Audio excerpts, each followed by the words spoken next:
How would you describe yourself as a member of Gen Z? I would describe myself as someone that is very rebellious and does not approve of the categorization. I also don't want to speak for the generation itself, and maybe that's a characteristic of Gen Z members, but I'd like to also give another opinion about the situation. Yeah, what do you want to say? That I don't like it. I don't like it at all. I don't see the purpose of it, and it's being done by other generations. Hi, everyone, and welcome to Hello, Gen Z, a podcast about America's youngest generation. I'm Kristy Totten. And I'm Abby Hamblin. That was Panchito Martinez, and he has a point. It may seem obvious, but not all members of Gen Z love the name Gen Z, or what's being said about them, or even the idea of being lumped in with so many other people in the first place. I'm a millennial, and I certainly don't love all the things that Gen X and baby boomers have had to say about my generation. Yeah, we know what it's like to be characterized by someone else. So on this podcast, we're handing over the mic to Generation Z to explain themselves and explain what makes Gen Z, even if they disagree about it. This episode is about identity and belonging. Young people have always felt the push and pull of wanting to fit in, but also to stand out. And that's true of Gen Z. But their coming-of-age story is a lot different than what we saw with previous generations. So I probably spend 4 hours a day on Instagram. Just I can't help it. It's so addicting. Instagram's the best. Gen Z spends more than 7 hours on screens each day, and that doesn't include schoolwork. Pew Research found that 95% of teens have access to a smartphone, and 45% say they're almost constantly online. All that screen time has literally changed what it means to be a teenager. A 2017 study in the journal Child Development found that teens today are way less likely to drink or go on dates or get driver's licenses. That study points to increased internet use as a possible reason for this. Olivia Seltzer is a 16-year-old from Santa Barbara, California, who started a daily newsletter by and for Gen Z called The Cram. Here's why she says her generation spends so much time online. If I went through and counted all of my close friends, I would say 90% of them live thousands of miles away from me. 90% of them I met either through an online program or through just generally social media and connecting as other youth activists. And they live far, far away from me. And I hope that I'll be able to meet them all someday, but I might not. But that doesn't matter because we're still able to have very engaging conversations about what's going on around in the world. And I think that really speaks to Gen Z. Social media is our medium for change making, for our social lives, for so many aspects for informing ourselves. So many people now inform themselves and get their information through social media, which obviously that has its cons, but it has a lot of pros as well, because I know a lot of people who've been really activated by things that they have read on social media. So I think that the fact that it's this window into so much of the world that's not available to us otherwise, I think that is a really major factor in why we spend so much time on social media. Gen Z say they often find more fulfilling connections online than they do even in person. If you go to their social media profiles, you can find a curated expression of who they are, whether it's the causes they support or how they identify by race, gender, or otherwise. One of the key things that sets Gen Z apart from other generations is how familiar they are with gender-neutral pronouns and how often they use pronouns when introducing themselves. You see this in person and also on their social media profiles, whether it's she, her, hers, he, him, his, they, them, theirs, and there are others too. They encouraged us to talk about it on this podcast. Here's Nina Salome. I noticed that a lot of older people are extremely uncomfortable when people go around and say their pronouns. And that's something Gen Z kind of normalizes, and it should be normalized in my opinion. We can all work together. You just have to get over the stereotypes you have of young people, oh, they're just gonna be on their phones. Oh, they're politically correct. We don't want that. We will work with you, and maybe we'll get offended at some things you say, but all you have to do is learn from that. 1 out of 3 members of Gen Z say they know someone who uses gender-neutral pronouns. 1 out of 4 millennials say the same thing, but in older generations, it's far less common. We talked to a 19-year-old who's trans who goes by the name M, like the letter M. They use the pronouns they, them, theirs. Yeah, so first I'm going to start off by just describing what pronouns are and what place they have, like, in our society.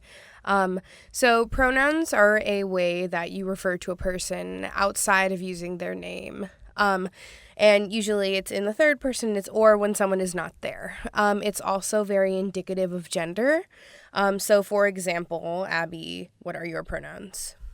She, her, hers. Great. So you are holding paper right now, and if you were to drop the paper, we would say, oh, Abby dropped her paper.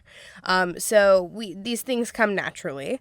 And then, so my pronouns are they, them. So if I were to drop my phone, it'd be like, oh, M dropped their phone. There are plenty of other pronouns, but specifically one that has been around forever that people doubt and aren't really as educated on is they, them. It's a gender-neutral option. It's actually been around since Shakespeare. He utilized that pronoun to refer to other people. We also do it without realizing. So if someone is on the phone and, like, you see that someone else is on the phone, like, oh, who is that? What do they want? So it comes naturally, but people don't really think about it. They say they feel genderless because their clothing and appearance are fluid. I just do what I do, and I kind of just feel like a genderless amorphous blob floating through the universe. So like for me, like, it's non-binary and like the ability to not be associated with gender at all. M is very encouraging to people who are new to this idea and says it's okay to get it wrong as long as you're trying. Realistically, no one's ever done learning. So reassuring them that, like, it's okay that this is, like, not something you're super good with. Like, there's a lot of things that I'm not good with. And, like, trans people mess up each other's pronouns occasionally.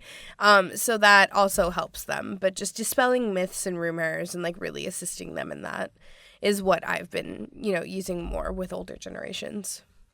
So you see Gen Z sharing pronouns on social media and in person when they introduce themselves. And gender-neutral pronouns in general are catching on elsewhere too.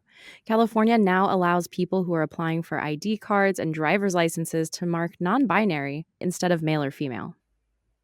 M uses their social media profiles to educate and discuss gender and identity like many members of Gen Z do.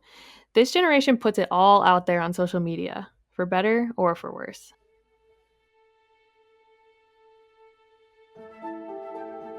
When the internet is at its best, Gen Z finds community through music and YouTube stars they love, through causes they want to rally around, and even to connect to people who share their racial and ethnic backgrounds.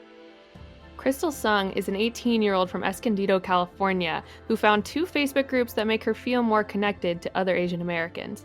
One is called Subtle Asian Traits, and the other is Subtle Asian Dating. So the first one with the meme group, a lot of it is celebrating cultural pride, and it's like, oh wow, I didn't even realize that was an Asian thing until I saw that joke. A lot of it is just using humor as a way to deal with things that we faced, and just in a more lighthearted way celebrate our heritage. And then with Subtle Asian Dating, like, the idea of auctioning is a little bit more problematic, but the whole idea arises from the fact that it's really hard to find people with the same culture as you to be your significant other. And that kind of diversity within Asian American groups is often glossed over, so that kind of gives everyone in the group an opportunity to really go into that and meet other people of the same heritage.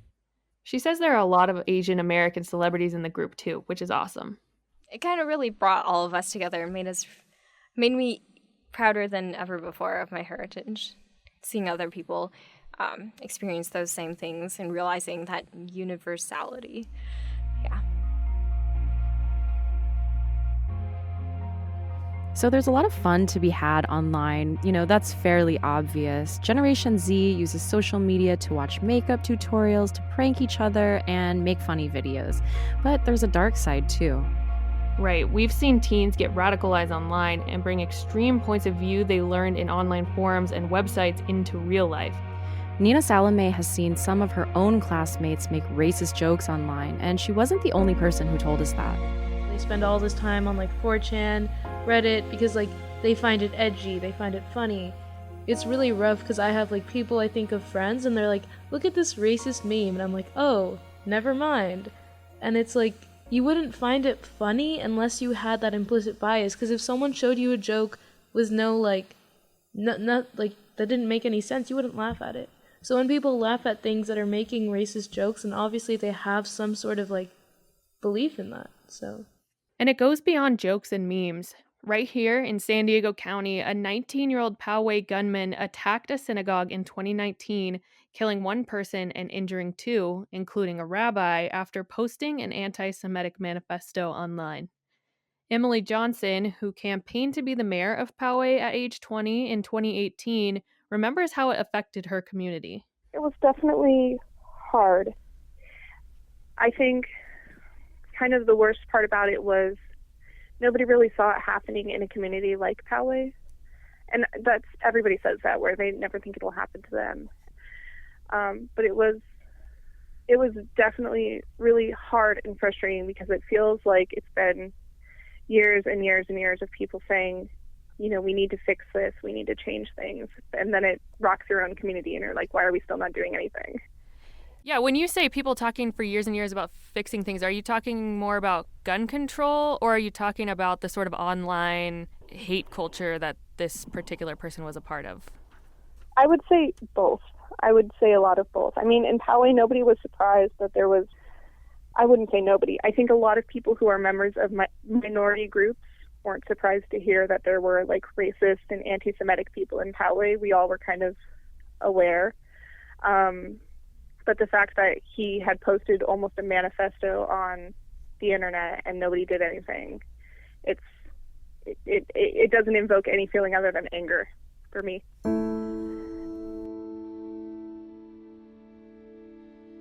Researchers are watching closely to see what effects social media have on mental health, especially for young people who are on it all the time. The rates of anxiety and depression and suicide are higher in this generation than in previous ones. These are issues faced by every generation, but Gen Z is a lot more open to talking about it. You may be thinking, well, I'm on social media all the time and my mental health is fine. And of course, older generations use social media too. In fact, they created it. But no other generation was walking around with smartphones and 24/7 access to social media in their formative years. Jean Twenge is a nationally known researcher at San Diego State University who studies generations and wrote a book about Generation Z, which she refers to as the iGen. She says the explosion in popularity of smartphones coincided with a big increase in mental health issues. There were some rather sudden trends that showed up in these data sets, primarily in data around 2011 or 2012, that, for example, happiness, among young people had been rising for a while, and then it started to fall. Symptoms of depression, at least in this data set, fairly constant since the early 90s or so, then suddenly started to rise. Self-esteem, which had been on the rise, started to fall. So there were all these kind of sudden changes that really pointed toward this is a new generation. And the expectations started to fall, optimism fell by the wayside. It was the most sudden shift I had ever seen. Compared to previous generations, psychological well-being has decreased when it comes to factors like self-esteem and life satisfaction. As we interviewed members of Generation Z for this podcast, social media was one of the topics they had the strongest opinions about.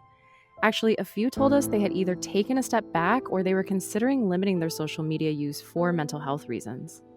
Yeah, they go back and forth between appreciating it as a tool to communicate information and feeling overwhelmed by it. Gail Aitor is a host of a popular podcast called Teenager Therapy, which many members of Gen Z say helps them feel less alone. I think when you feel like you're part of a community, that's when the internet and being connected helps. If you're involved, like our followers, many of them feel like they're part of our community, and they are. We consider them our friends because they know so much about us. That's what makes a friend.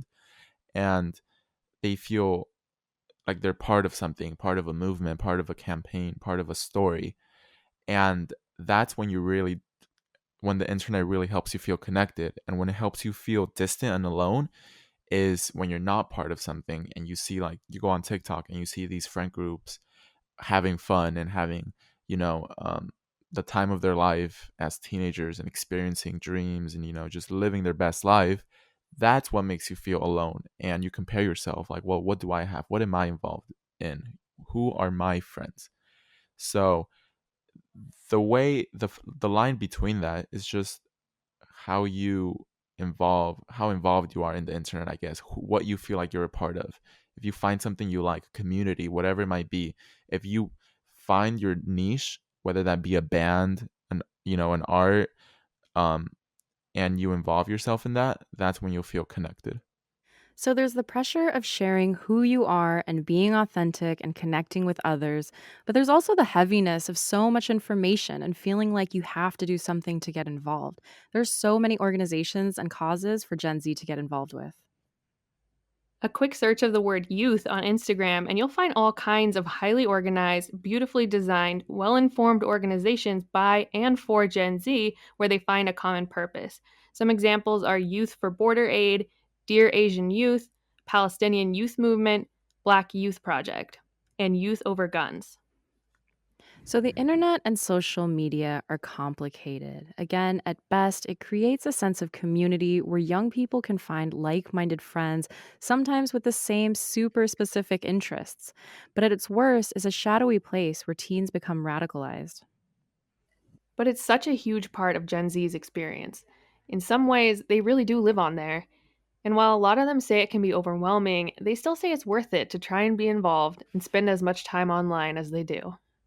Okay, so my name is Feroza Aziz, and I'm from New Jersey, and I've been to human activism since I was around 12 years old. Feroza really puts herself out there by using TikTok to draw attention to issues around the world. But she says despite some of the negativity she's experienced online, that won't stop her from staying engaged and speaking out. I'm really happy that we have more information, because I don't want to be like the people before us saying like, oh, we're young, let us live life. I don't want to do that. That's another source of another lost generation, in my opinion. And I think information and power and change starts with the youth. Not only does Gen Z find the internet a comforting place to express their identities, but it helps them feel a sense of belonging as a generation. Here's Olivia talking about how connecting with Gen Z through her newsletter has given her hope for the future when it doesn't always feel hopeful. To be able to truly thrive in an environment like this where there is so much to be hopeless about, you have to find the positives and you have to be continuously optimistic, and you have to always be able to find hope in the little things and hope in each other as a generation. And I think that that's been a really incredible thing to feel like we kind of like stand united against whatever problems we're facing, and knowing that we do have like this big support system of young people, all of us do, whenever something happens.